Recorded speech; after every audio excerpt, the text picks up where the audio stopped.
Hello दोस्तों, आज का नया टॉपिक है फिज़िक्स। और इसको चालू करने से पहले मैं सबसे पहले आपको एक इन्फॉर्मेशन देना चाहता हूँ कि अगर आपने इस बीच अगर हमारा 400 प्लस सब्सक्राइबर कर दिया तो हम ज़रूर लाइव में आके आपको पढ़ाएंगे और एक बार में एक टॉपिक ख़त्म होगा।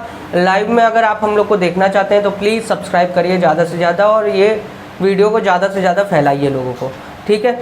तो आइए चालू करते हैं फिज़िक्स का लाइट। आज का जो टॉपिक होगा एकदम बेसिक होगा, ज़्यादा नहीं, एकदम छोटे छोटे टॉपिक्स लेके चलेंगे। सबसे पहले प्रकाश का परावर्तन जानते हैं।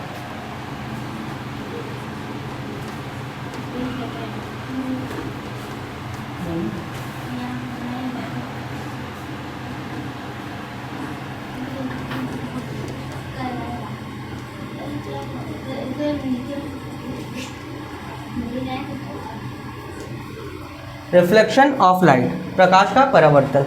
तो होता क्या है, दो तरह का प्रकाश का परावर्तन होता है, ये याद रखिएगा। दो तरह का होता है, एक तो होता है रेगुलर और होता है एक इर्रेगुलर।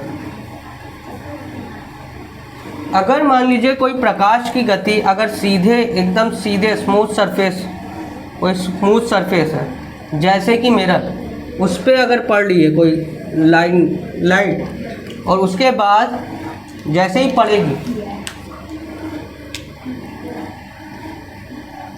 ये परावर्तन हो जाएगी।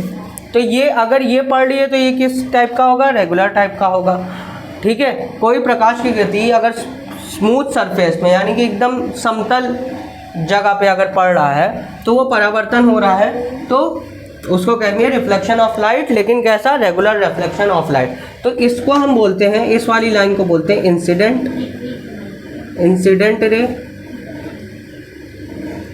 ये वाले को रिफ्लेक्टेड,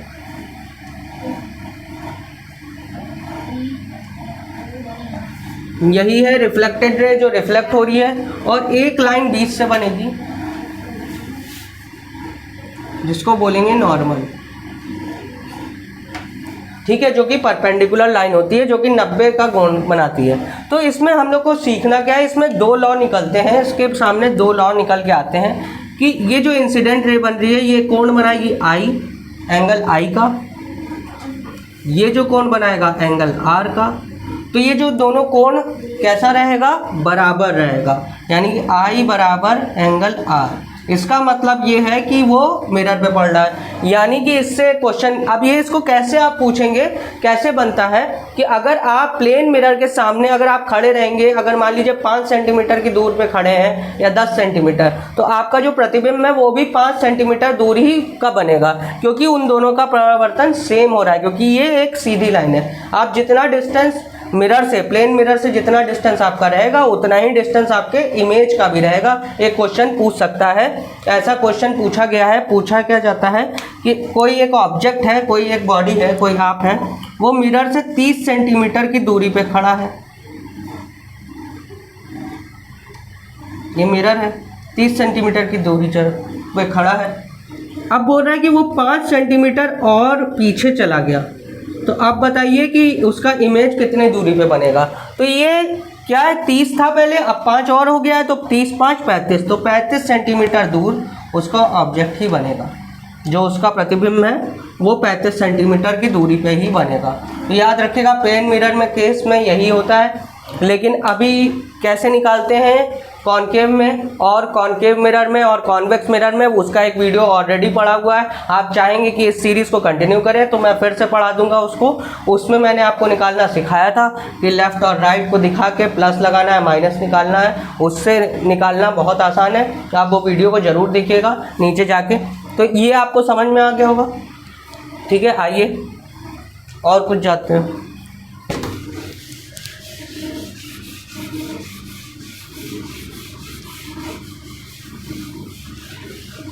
दूसरी बातें, एक चीज़ पूछता है कि प्लेन मिरर में ये जो इंसिडेंट रे था, ये जो रिफ्लेक्टेड रे था और नॉर्मल था, ये एक ही प्लेन में पड़ेगा, एक ही पॉइंट को, एक ही पॉइंट में तीनों लाइन होगी। जैसे प्रकाश की जो किरणें जो ज़मीन में पड़ती हैं और परावर्तित वहीं से होती है और नॉर्मल भी वहीं पे रेखा बनती है।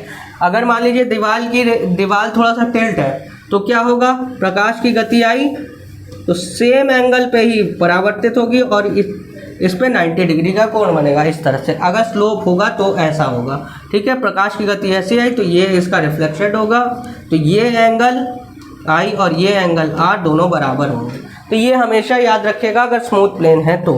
अगर थोड़ा सा रफ प्लेन है तो फिर परावर्तन बहुत ज़्यादा होता है। जैसे दीवारों में आपने देखा होगा ऊबड़ खाबड़ रास्तों में प्रकाश का परिवर्तन बहुत ज़्यादा होता है, और इससे क्वेश्चन बनता है जब रेगिस्तान में जाते हैं तो मिराज का फॉर्मुलेशन होता है। आपको एक ऐसा मिथ पैदा होता है कि वहाँ पे कुआं है, वहाँ पे पानी है। क्यों ऐसा होता है? क्योंकि ऊबड़ खाबड़ जगह है वहाँ पे, ऐसा होता है। देखिए उसको मिराज बोलते हैं।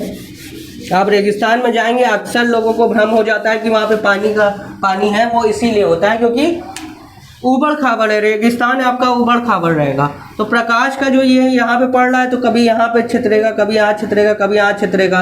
तो ये जो लाइट है, लाइट एक ऐसा, जैसे ही यहाँ पे आएगा इस पॉइंट पे आएगा, फिर यहाँ से ऐसे छितर जाएगा, और अगर यहाँ पे कहीं पे दूर, कहीं पे इधर कोई आदमी खड़ा होगा तो उधर पे पड़ती हुई रेखा उसको लाइट ऐसे चमकेगा कि यहाँ पे पानी का फॉर्मेशन दिखेगा, क्योंकि वो ऊंचाई पे खड़ा है, देखेगा कि यहाँ पानी है, लेकिन जैसे जैसे पास जाएगा तो देखेगा रेगिस्तान है। तो ये फॉर्मेशन इसीलिए बनता है क्योंकि ऊबड़ खाबड़ सड़कों में प्रकाश बहुत ज़्यादा परावर्तित होती है। तो ये याद रखिएगा, एक क्वेश्चन ऐसे ही पूछता है कि ये किसके कारण होता है, क्योंकि ये इररेगुलर रिफ्रैक्शन ऑफ लाइट के कारण होता है। क्योंकि यहाँ पे एंगल दोनों बराबर होता नहीं है, इसलिए हम लोग को सही से प्रतिबिंब दिखता नहीं है चीज़ों का। वो पानी जैसा हमको फॉर्मेशन दिखेगा। आपको लाइट इतना ज़्यादा आंखों में चमकेगा कि जैसे लगेगा पानी का नीचे एक नहर बना या कुंड बना हुआ है दूर से देखने में, क्योंकि ऊबड़ खाबड़ जगह होता है, ठीक है।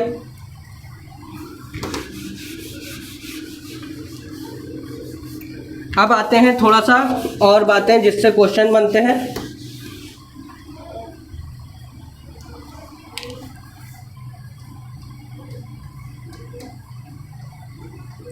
वेवलेंथ होता क्या है?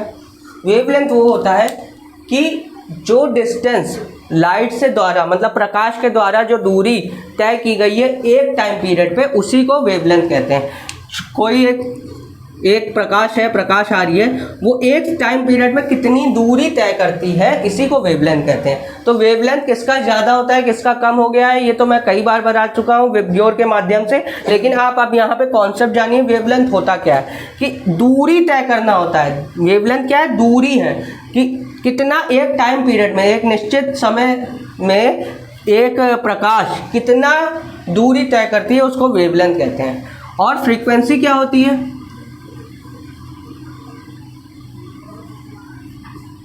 फ्रीक्वेंसी होती है कितनी बार वो एक सेकंड में कितनी बार वो चली है, मतलब कि नंबर ऑफ टाइम, कितनी बार प्रकाश चली है, कितनी दूर तक जा सकती है, वो उस पर डिपेंड करता है फ्रीक्वेंसी। ये दूरी तय करता है और ये कितनी बार जा सकती है। तो किसकी फ्रीक्वेंसी ज़्यादा होगी और किसकी वेवलेंथ ज़्यादा होगी, इस पे क्वेश्चन पूछे जाते हैं आपसे। तो पहले तो यहीं पे कंफ्यूजन होता है, हमेशा इसका और इसका हमेशा कंफ्यूजन होता है कि फ्रीक्वेंसी ज़्यादा होगी कि कम होगी। विबग्योर को आप जब देखते हैं, बैजानी हप्पी नाला जब देखते हैं, अगर हिंदी में है तो बैजानी हप्पी नाला और इंग्लिश में है तो विबग्योर के नाम से जाना जाता है।